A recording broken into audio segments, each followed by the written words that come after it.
республиканын мыйзамдарына ылайык жоопкерчиликти тартууга даярмын. Министрлер кабинети толук курамда алдыда ишке ашырыла турган программасын парламент алдында жактады.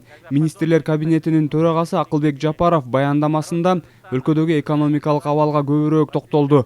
Өкмөттүн программасынын өзөгүндө мына ушул маселе түзгөн. 2022 жылы 400 миллиард сомго, 2023 жылга 500 миллиард сомго, ал эми 2024 жылы 600 миллиард сомдун тегерегине жеткизүү. Бул бүгүнкү күнү биздин ВВПбыз менен тең болот, урматтуу коллегалар. Өлкө бюджеттин көбөйтүүү боюнча өкмөт алдына өтө олуттуу тапшырманы коюуда. Жапаров кийинки жылы республикалык бюджетти 400 миллиард сом менен жабуу пландалып жатканын билдирди.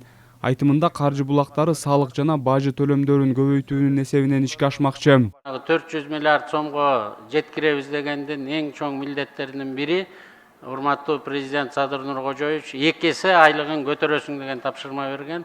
Биз ошон үчүн фискалдаштыруу жана контрабанданы жоюу, көмүскө экономикадан акчаны реттеп алышыбыз керек, урматтуу депутаттар. Анткени зарплата качан көтөрүлөт? Салык көбөйгөндө гана да. Салыктын эсебинен гана зарплата, пенсия, пособие көтөрүлөт. Бюджет жогоруласа өлкөдө социалдык төлөмдөрдүн өлчөмүндө көбөйтүү маселеси каралат. Анын ичинен өкмөт мугалимдердин айлык акысын 2 эсе жогорулатып, ал эми пенсияны жашоо минимумунан төмөн кылбоо планын коюп жатат. 1 январь 2023 жылдан баштап пенсия, пособиялардын баары прожиточный минимумдан ылдый болбош керек. Бүгүн 720 000 пенсионер бар, анын 48% ниже прожиточного минимумна пенсиялы. Ал милдетти аткарыш үчүн мына ушундай тапшырмаларды так президент биздин астыбызга койду. Коронавирус пандемиясынан кийин азык-түлүк, күйүүчү май, курулуш материалы баштаган бир катар товарлардын баалары кескин өсүп кетти. Депутаттар кымбатчылыкты жөнгө салуу боюнча аткаруу бийлигинин пландарына кызыгышты. Кыргызстандын ичиндеги баалар боюнча регулировать этсек болот.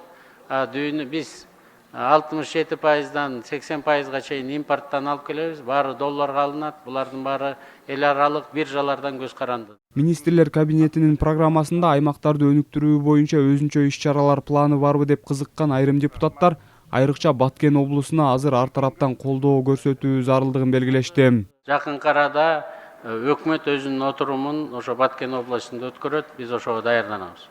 Кышка чейин биз биринчи отурумду ошол жактан өткөзөбүз.